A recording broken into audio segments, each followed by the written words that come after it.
প্রিয় দর্শক, আসসালামু আলাইকুম। আশা করি আপনারা সবাই অনেক বেশি ভালো আছেন। আজকে আমরা কথা বলব ঢাকা ১৭ আসন নিয়ে। এই আসনটি হচ্ছে জাতীয় ত্রয়োদশ জাতীয় সংসদ নির্বাচনের ১৯০ নং আসন।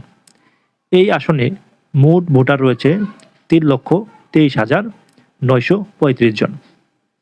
এর মধ্যে পুরুষ ভোটার রয়েছে ১,৭০,০০০ সামথিং। সেই সাথে এখানে মহিলা ভোটার রয়েছে ১,৫৩,০০০ এবং হিজড়া ভোটার রয়েছে মাত্র ৫ জন, সর্বশেষ তথ্য অনুযায়ী। আপনারা জানেন ঢাকা ১৭ আসন বাংলাদেশের মধ্যে সবচেয়ে গুরুত্বপূর্ণ একটি আসন। ঢাকা ১৭ আসনে যেসব এলাকা নিয়ে গঠিত তার মধ্যে অন্যতম হচ্ছে গুলশান, বনানী এবং নিকেতন, মহাখালী, বারিধারা। কয়েকটি গুরুত্বপূর্ণ এবং আংশিক ক্যান্টনমেন্ট রয়েছে ঢাকার। কয়েকটি গুরুত্বপূর্ণ এলাকা নিয়ে কিন্তু ঢাকা ১৭ আসন গঠিত। এই আসনটি অর্থাৎ ঢাকা ১৭ আসনটি আওয়ামী লীগের ঘাঁটি হিসেবে পরিচিত। বিগত সময়ে আওয়ামী লীগের এই আসনটিতে অনেক ভালো করত। আপনারা জানেন বিগত সময়ে অর্থাৎ ২৪ সালে এবং তার যে আগে উপনির্বাচন, সেই নির্বাচনে কিন্তু হিরো আলম এবং মোহাম্মদ আরাফাত নির্বাচন করেছিলেন। সেখানে কিন্তু বিশাল ব্যবধানে কিন্তু আওয়ামী লীগের যে এমপি ছিলেন মোহাম্মদ আরাফাত বিজয়ী হন। এখন প্রশ্ন হচ্ছে, এই ঢাকা ১৭ আসন আওয়ামী লীগের ঘাঁটি হিসেবে পরিচিত। এই আসনে কি হবে ২০২৬ সালের এমপি? সেটি কিন্তু একটি বড় প্রশ্ন। আপনারা জানেন ২০২৬ সালের ১২ই ফেব্রুয়ারি যে নির্বাচন অনুষ্ঠিত হচ্ছে, সেখানে কিন্তু ঢাকা ১৭ আসনে লড়বেন জামায়াতে ইসলামের ডাক্তার খালেদুজ্জামান। তিনি একজন ডাক্তার পেশায় এবং তার যে বিপক্ষে লড়বেন বাংলাদেশের মধ্যে সবচেয়ে হেভিওয়েট প্রার্থী এবং সম্ভাব্য প্রধানমন্ত্রী বিএনপির ভারপ্রাপ্ত চেয়ারম্যান জনাব তারেক রহমান।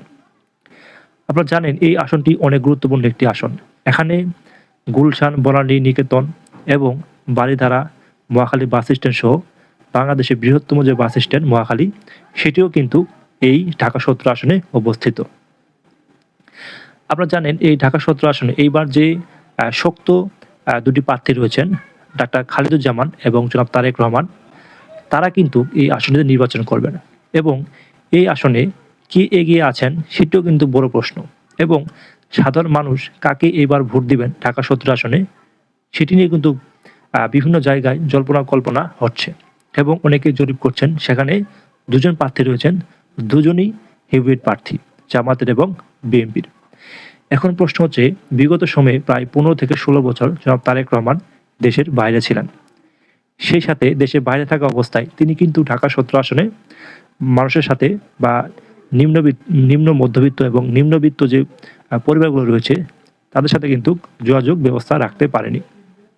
কিন্তু সেই সুযোগটা কাজে লাগিয়েছিলেন ডাক্তার খালেদুজ্জামান। তিনি কিন্তু এই ঢাকা যে ১৭ আসন সেটিতে কিন্তু এর আগে বিভিন্ন সময় সামাজিক কার্যক্রম চালিয়েছেন এবং বিভিন্ন সময় ফ্রি মেডিকেল ক্যাম্প ব্যবহার করে তিনি কিন্তু এই যে সাধারণ মানুষ যে রয়েছে নিম্নবিত্ত এবং মধ্যবিত্ত তাদেরকে নিয়ে কিন্তু এই আসনটিতে কাজ করেছিলেন। কিন্তু সেই আসনে বিগত সময় দেখেছি আন্দোলন পার্থ সেই আসনে নির্বাচন করার জন্য প্রস্তুতি নিয়েছিলেন, কিন্তু জামায়াতের যে প্রার্থী রয়েছে তাকে ঠেকানোর জন্য সেই আসনে জনাব তারেক রহমান নির্বাচন করছেন এবং ভোলায় যে আসন রয়েছে সেখানে আন্দোলন রহমান পার্থ নির্বাচন করবেন। এখন আরেকটি বড় প্রশ্ন হচ্ছে, আমরা বিগত সময়ে বিভিন্ন ভোট দেখেছি ডাকসু, জাকসু এবং জকসু সহ রাকসু সকল কয়েকটি বিশ্ববিদ্যালয়ে আমরা ভোট দেখেছি। সেখানে কিন্তু মেয়েদের কিন্তু পছন্দের শীর্ষে রয়েছিল জামায়াত ইসলাম অর্থাৎ শিবিরের প্যানেল। আপনারা জানেন মেয়েদের ভোটের সম্পর্কে খুবই আশাবাদী জামায়াত ইসলাম এবং ঢাকা ১৭ আসনে ১,৫৩,০০০ নারী ভোটার। এই ১,৫৩,০০০ এই বিশাল বড় একটি নারী ভোটার কাকে বেছে নিবে এবং কাকে ভোট দিবে সেটিও কিন্তু একটি বড় প্রশ্ন। আপনারা জানেন মেয়েদের যদিও অনেক সময় দেখেছি বিভিন্ন বক্তব্য মেয়েদের নিয়ে জামাতকে বেশি কোণঠাসা করা হয় যে জামাত ইসলাম মেয়েদেরকে রাস্তায় বের হতে দিবে না এবং চাকরি করতে দিবে না, কিন্তু আমরা দেখেছি বিভিন্ন বিশ্ববিদ্যালয়ে যে নির্বাচন হয়েছে সেখানে কিন্তু মেয়েদের ভোট কিন্তু বেশি পেয়েছে জামাত ইসলাম অর্থাৎ যে ছাত্র শিবিরের যে প্যানেল রয়েছে সেটি কিন্তু। এখন বড় প্রশ্ন হচ্ছে ঢাকা শহরে গুলশান, বনানী, নিকেতন, বারিধারা, মহাখালী এই গুরুত্বপূর্ণ যে কয়েকটি এলাকা রয়েছে, সেই এলাকাতে কিন্তু বিভিন্ন ধরনের উচ্চবিত্ত অর্থাৎ যারা অনেক ধনী মানুষ তারা কিন্তু বসবাস করেন।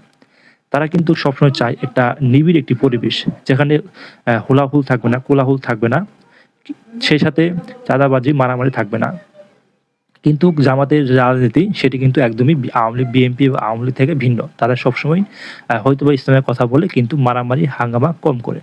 সেক্ষেত্রে নারী ভোটাররা যদি একটা বিশাল বড় একটা ব্যবধান তৈরি করতে পারে এবং জামাতের বিভিন্ন সময় দেখেছি বিভিন্ন বক্তা এবং বিভিন্ন মাহফিলও শুনেছি এবং বিভিন্ন যে জামাতের যে বড় নেতা রয়েছে তারা কিন্তু অনেক সময় বলেছেন যে আমরা নারী ভোটারের প্রতি বেশি আস্থস্ত অর্থাৎ নারী ভোটার আমাদের ভোট দিবে এটা আমরা খুবই বিশ্বাস করি।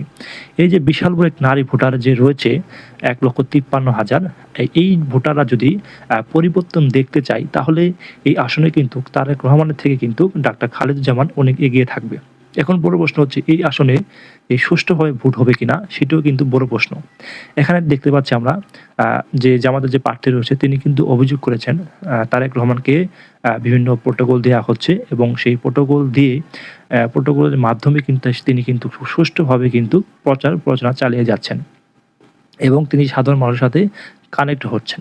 তারেক রহমান যদি সাধারণ মানুষের সাথে কানেক্ট হয় তাহলে কিন্তু জামাতের যে প্রার্থী রয়েছেন তার কিন্তু অনেক কঠিন হয়ে যাবে এই আসনে জয়ী হতে এবং তারেক রহমান অনেক আশাবাদী এই ঢাকা শহরের যে গুলশান, বনানী, নিকেতন, মহাখালী রয়েছে এই আসনে তাকে ভোট দিয়ে জয়ী করবেন সাধারণ মানুষ এমনটা কিন্তু তারেক রহমান আশা করেন। এবং প্রশ্ন হচ্ছে ঢাকা ১৭ আসন জামাত ইসলাম, বিএনপি এবং আওয়ামী লীগের যে ঘাঁটি হিসেবে পরিচিত এই বেশিরভাগ যে আওয়ামী লীগের সমর্থক রয়েছে তারা কাকে ভোট দেবে সেটাও কিন্তু একটি বড় প্রশ্ন রয়েছে।